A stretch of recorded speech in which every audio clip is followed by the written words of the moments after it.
Boa noite. Olá, boa noite. Janot faz denúncia de membros do PP por organização criminosa. Fachin dá mais 60 dias para irmãos Batista complementarem delação.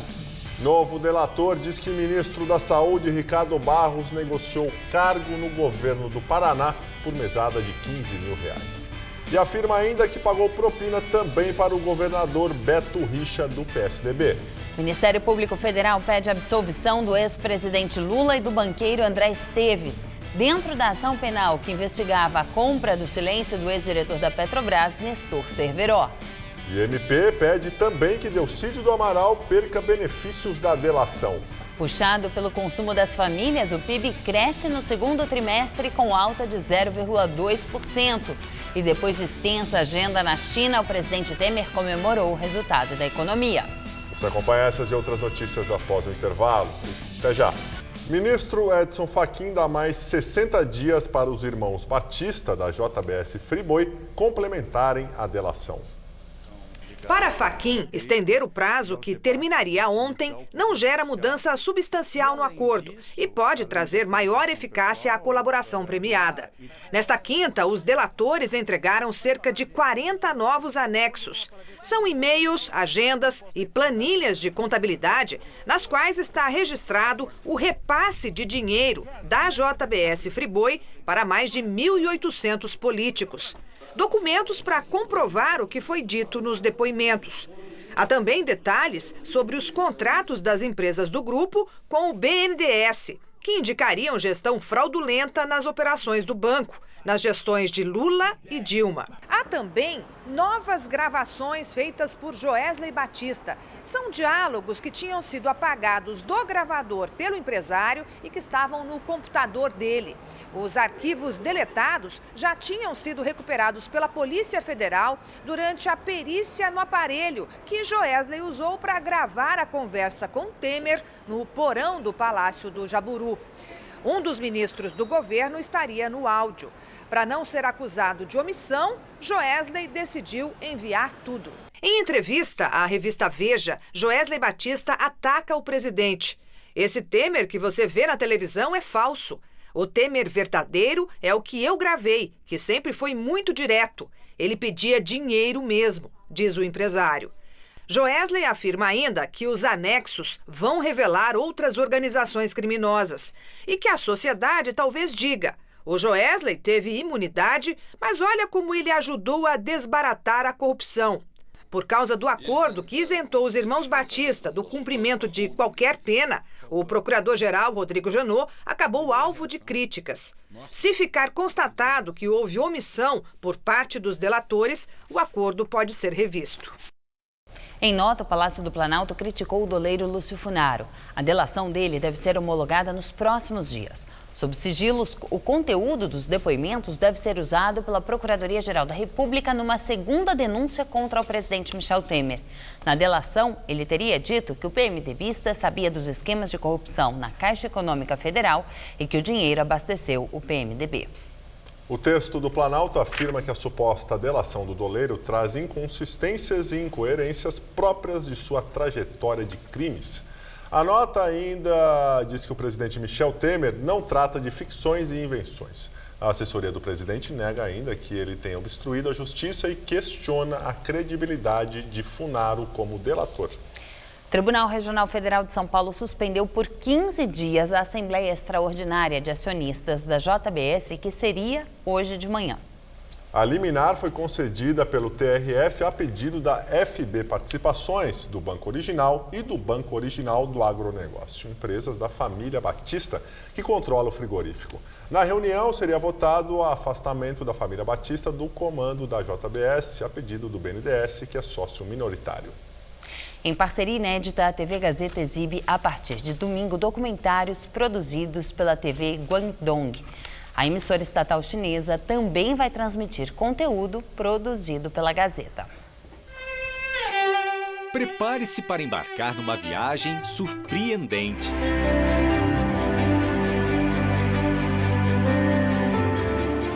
São 5 capítulos que mostram a província de Guangdong, no sul da China. A capital dela, Guangzhou, é a terceira cidade mais populosa deste gigante do Oriente, com mais de 13 milhões de habitantes. Você vai conhecer a natureza exuberante do lugar e as histórias curiosas de quem vive por lá. E ainda as delícias da culinária chinesa, com receitas tradicionais. E o choque cultural entre Ocidente e Oriente na visita de um jovem australiano a uma vila de pescadores na China.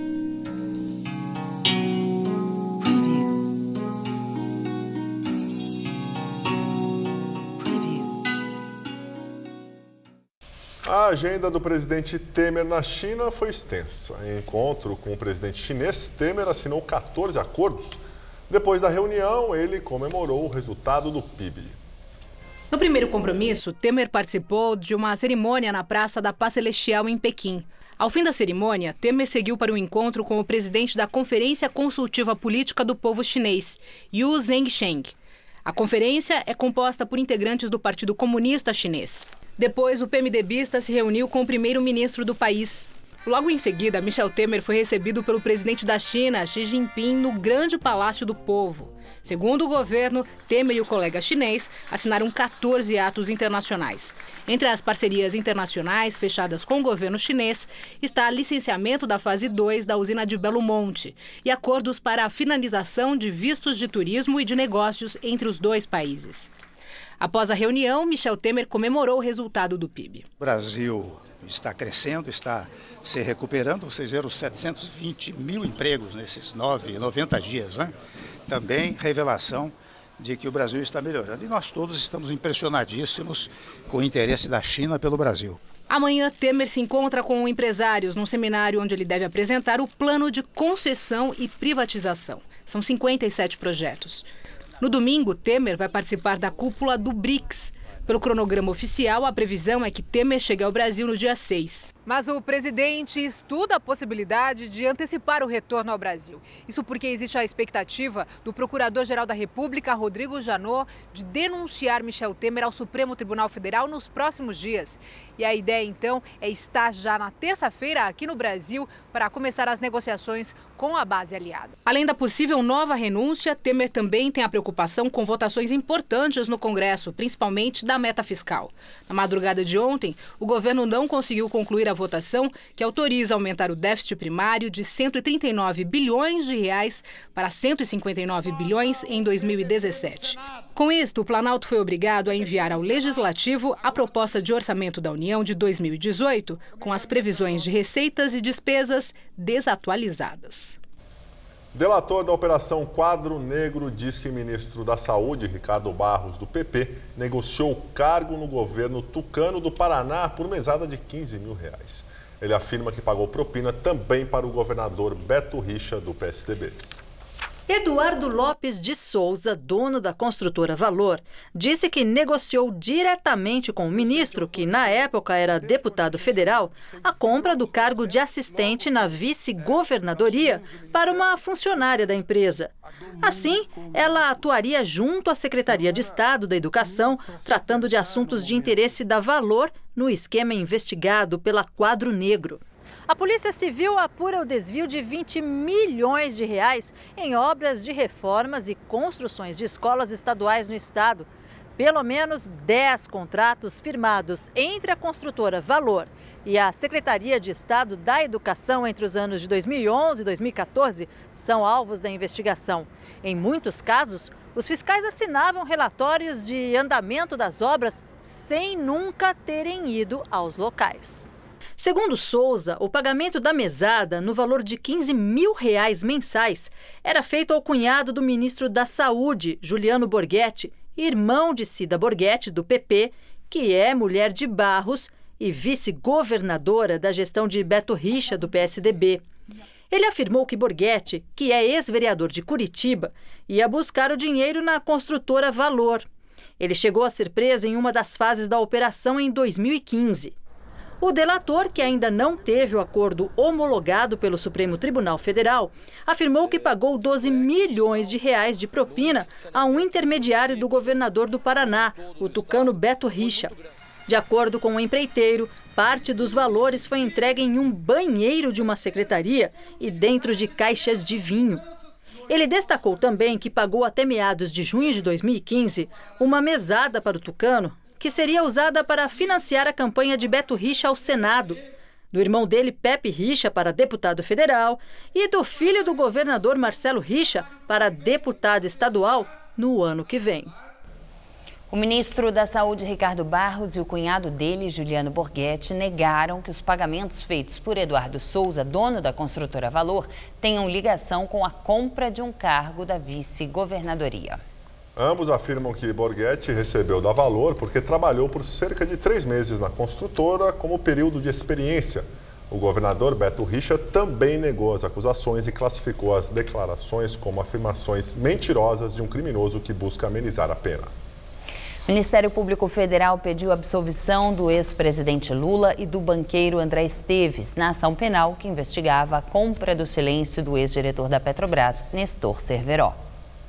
A acusação partiu do senador Cassado Delcídio do Amaral, ex-líder do governo Dilma, que também é réu na Justiça Federal de Brasília. Lula, André Esteves, Delcídio e outras 4 pessoas foram acusadas de comprar por R$250 mil o silêncio de Nestor Cerveró, ex-diretor da área internacional da Petrobras. A trama teria sido tratada durante uma conversa gravada pelo filho de Cerveró, Bernardo Cerveró. Na reunião, Delcídio teria oferecido ajuda financeira à família, tudo para evitar a colaboração do ex-diretor da Petrobras. Ao se manifestar pela absolvição do ex-presidente e do banqueiro André Esteves, o Ministério Público pediu à Justiça que Delcídio do Amaral perca os benefícios assegurados pelo acordo de colaboração premiada. Segundo o MP, o político mentiu nos principais itens de sua delação, que foi o ponto central da ação penal. Nas alegações finais entregue à Justiça, a Procuradoria pediu ainda a condenação do próprio Delcídio, do advogado Edson Ribeiro, do pecuarista e amigo de Lula José Carlos Bunlai, do filho dele, Maurício Bunlai, e de Diogo Ferreira, ex-chefe de gabinete de Delcídio, todos réus na ação penal. A sentença deste caso de obstrução de justiça pode sair nos próximos dias. Ao todo, Lula é réu em 6 ações penais. Na Lava Jato, já foi condenado pelo juiz Sérgio Moro a 9 anos e 6 meses na ação penal que trata do triplex em Guarujá. Procurador-Geral da República, Rodrigo Janot, apresenta ao Supremo Tribunal Federal denúncia contra integrantes do Partido Progressista. Segundo o jornal O Globo, eles são acusados de participar de organização criminosa que agiu para desviar dinheiro da Petrobras. É possível que 30 integrantes do partido sejam os alvos, entre eles os deputados Arthur Lira, Valdir Maranhão e o senador Ciro Nogueira. O teor da denúncia ainda não foi divulgado. Guido Mantega, ex-ministro da Fazenda dos governos Lula e Dilma, assinou um acordo com o Ministério Público Federal do Distrito Federal para não ser preso. Não se trata de um acordo de delação premiada, mas sim de um termo de ciência e compromisso referente às investigações da Operação Bullish. Segundo envolvidos na negociação, Mantega admitiu alguns fatos que estão sendo investigados por procuradores, entregou documentos e se comprometeu a continuar colaborando. Em troca, o Ministério Público garantiu que não pedirá a prisão do ex-ministro. Deflagrada em maio, a Bullish investiga aportes bilionários do BNDES nas empresas do grupo JIF de Joesley Batista. Em delação premiada firmada com a Procuradoria-Geral da República, o executivo falou sobre a intermediação de Mantega quando era ministro da Fazenda. A frente fria que mudou o tempo ontem no leste do estado de São Paulo já foi embora. E a expectativa para o fim de semana é de sol e tempo firme. Então vamos ver a previsão com Luciana Magalhães.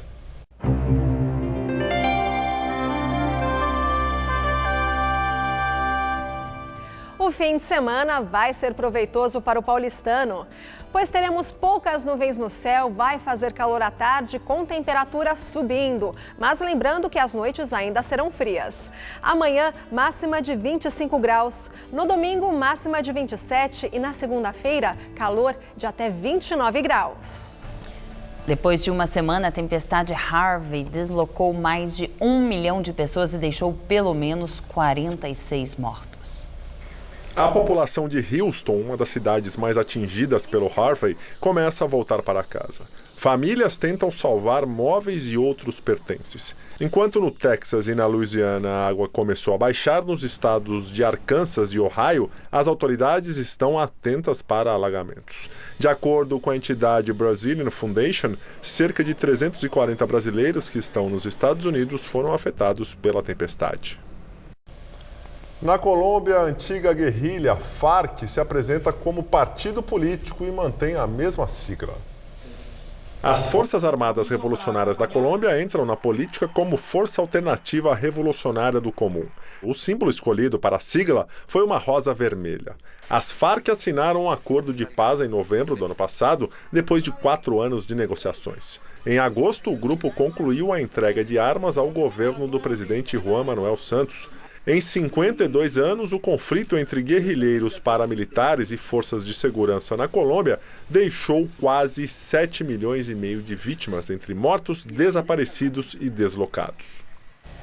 Santa Catarina registrou uma madrugada de pânico, com vários ataques a ônibus e bases das forças de segurança pública no estado. As ações criminosas foram registradas em Florianópolis e ao menos 10 outras cidades. Os ataques aconteceram entre a noite de ontem e a madrugada de hoje. Vários carros foram incendiados, inclusive uma viatura da Polícia Militar. Ataques com coquetéis Molotov contra prédios públicos e cabines da PM também foram registrados. Segundo a Polícia Militar, há notificações de ocorrências em Florianópolis e outros 10 municípios. O governo de Santa Catarina atribuiu os ataques ao crime organizado e diz que trabalha com 2 vertentes sobre a motivação dos crimes, mas não divulgou detalhes. Em 2012 e 2013, houve uma onda de ataques promovida por integrantes do PGC, primeiro grupo catarinense, organização criminosa que atua nos presídios do estado. Imagens divulgadas pela Polícia Civil do Amazonas mostram o início da rebelião no complexo penitenciário Anísio Jobim, em Manaus, que terminou com a morte de 56 pessoas em janeiro deste ano. Após 8 meses de investigação, a polícia concluiu que a rebelião foi um acerto de contas entre facções e contou com a ajuda de carcereiros para infiltrar armas dentro da penitenciária. 210 pessoas foram indiciadas hoje. As imagens das câmeras de segurança do presídio mostram um momento que os presos de uma das alas ocupam o corredor que dá acesso ao bloco onde ficam os detentos ameaçados de morte. Eles aproveitam o momento em que os carcereiros estão servindo comida para render os funcionários que ainda tentam fugir, mas são rendidos. Os rebelados avançam para a portaria que dá acesso às outras alas e trocam tiros com os guardas. Segundo a polícia, os presos tinham 13 pistolas e uma granada. Com a troca de tiros, eles recuam e voltam usando os carcereiros de escudo. Na sequência, outros presos invadem a ala e iniciam um quebra-quebra.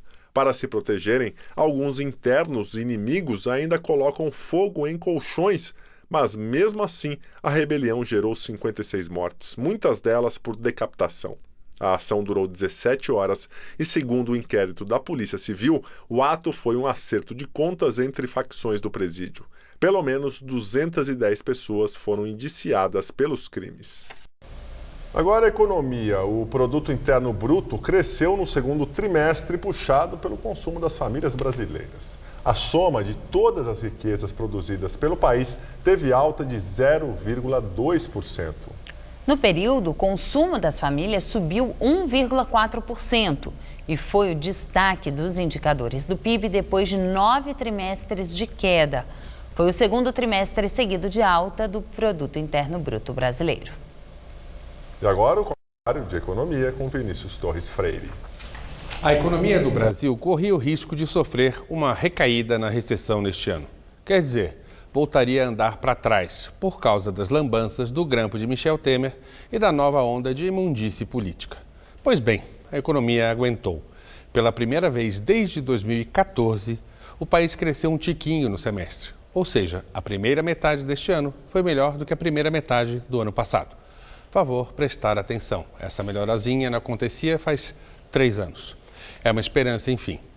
Como existem quase 13 milhões de desempregados, a gente pode perguntar, que melhora é essa? Infelizmente, recuperações de crises, ainda mais de uma catástrofe como a nossa, são assim. O desemprego começa a diminuir depois que houver mais consumo e mais investimento em novos negócios.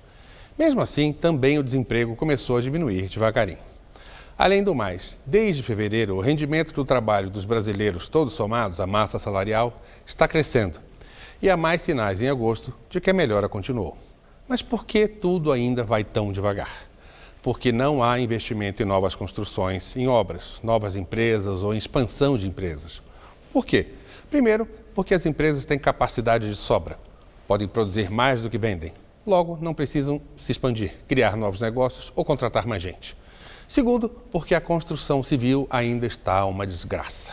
Encolhe. Não há muitas obras de casas, nem de infraestrutura, estrada, saneamento, etc. Por um lado, o governo está falido e gastando mal, não investindo em novas obras, aumentando o salário do servidor. Por outro, é incapaz de passar essas obras para empresas privadas, de fazer concessões de obras em volume suficiente. Sem investimento, sem obras, sem novos negócios, a recuperação é lenta.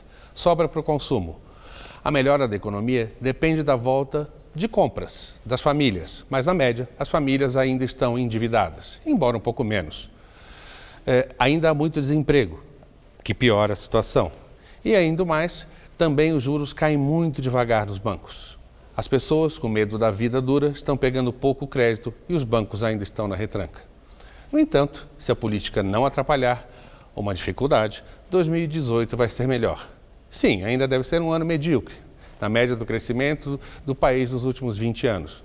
Mas, se tudo der certo, a gente cresce. Mas vai demorar até 2022 para a gente voltar ao nível de vida médio que a gente tinha em 2014. No entanto, a catástrofe está passando. Boa noite. Bolsa de Valores de São Paulo fecha no maior patamar desde novembro de 2010. A Bovespa atingiu hoje 71.923 pontos, avançando 1,54%. Durante o pregão, o índice chegou a superar a barreira dos 72 mil pontos, o que não acontecia há quase 7 anos. A cotação do dólar recuou 0,13% e encerrou o dia valendo R$ 3,14. Nós ficamos por aqui. A edição de hoje pode ser vista no site do Jornal da Gazeta. Um ótimo fim de semana para você. Tchau, Gabriel. Tchau, Ju. Até segunda. Muito obrigado pela companhia. Tenha uma excelente noite e um ótimo final de semana. Fique agora com o programa Festa Sertaneja. Até segunda.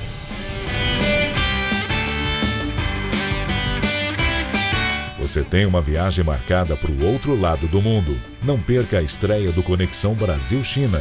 Neste domingo, 8 da noite. Assista agora. Festa Sertaneja.